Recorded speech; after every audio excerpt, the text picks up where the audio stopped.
Welcome back to the Sports Source. This segment of our program is brought to you by Scrambled Jake's Breakfast Company. Monday through Friday, dine in. You can go there the weekends too, but Monday through Friday, dine in or carry out to your home office. You can do that. They got great food, great selection. No better place to start your day than Knoxville's own Scrambled Jake's. So many people go to the big national chains, but you can get farm fresh East Tennessee food and top-notch drinks of all kinds at Scrambled Jake's in Rocky Hill. Visit them this week. Again, everybody knows about how big and great they are on the weekends. Check them out Monday through Friday. It's a great place to start your workday. All right, let's take a little bit of time here to talk about big picture. David, specifically Jeremy Pruitt. A lot of people came into the season thinking 7-3 was on the table, a lot of fans. Now, you could be looking at, I think, best case scenario, all things being equal, 3-7. Could be worse. In your opinion, where do you think Pruitt stands with the fan base right now? How hot is that seat? Pretty hot with fans, I would say. There's not that many fans that can help chip in on, when you talk about buyouts, 13, 19 million, when you throw the assistants in there. So that matters. But I think the biggest thing that's impacting all this is they're out of excuses. You're in year 3. And I think when you look at, even Georgia State, it's like, well, it's still, year 2, it's the first game. It wasn't great, but it is what it is. The roster's still not where it needed to be. Right. But when you get dominated by an Arkansas team that is in year 1, in a year when they didn't get to have a spring, and they dealt with a lot of the same COVID issues that you did, you're out of excuses. The quarterback situation is bad. It's year 3. You don't have anybody behind Garantano that you feel like you can trust. We've talked about tight ends. You lose Austin Pope, that matters, but it's year 3.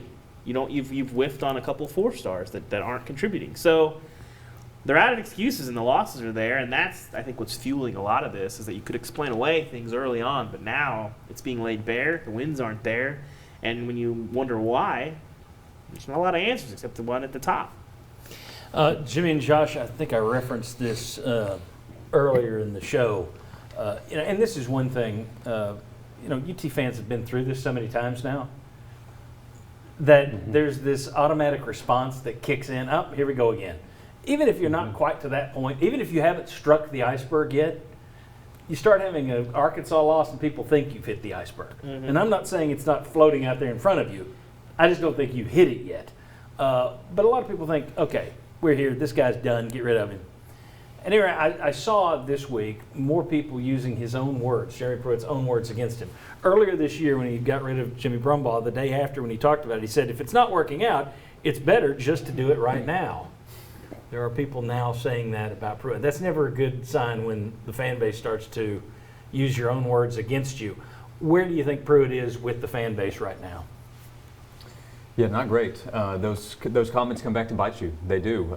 Closing the gap after the Alabama game. You can at least make that case when you get blown out by Alabama because it's Alabama, but when then you turn around and lose to Arkansas, that comes back to mock you. Butch Jones, brick by brick. Fans loved it the first 2 or 3 years. Fans were hashtagging bricks on their Twitter account. By year 4 and 5, they're using that against him. In an opening press conference, if you're talking about 5-star hearts, hey, we're going to get somebody that wants players that do it the right way. Doesn't mean as much in year 4 and 5. I think that could apply here. Yeah, I think fans started throwing bricks at Butch Jones. I think that's exactly right with the situation of using the words against you. And a number of people talked about this going into the Arkansas game. If you lose that game, then you're going to lose a number of fans, and you're going to lose some fans that might have been on the fence. And I think that hurt a lot because, David, as you pointed out, what are your excuses now? There are none. So I think that has hurt, and I don't think that there are a whole lot of fans that can sit there and say with complete 100% confidence, this program's going in the right direction. You just wait till next year, they're going to get this thing turned around. A lot of fans live in their hopes and dreams and recruiting.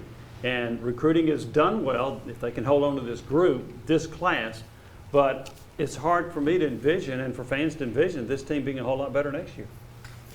We'll talk a little later on about the Auburn game. We'll talk a little bit about what went on in the SEC yesterday, the few games that were played, and what implications they might have for Tennessee. If you're thinking we're being a little down today, it could have something to do with what we saw on the scoreboards yesterday about what's coming up for Tennessee. But next, I want to ask Will Overstreet and the rest of these guys, would Jeremy Pruitt be better off if the season just ended right now?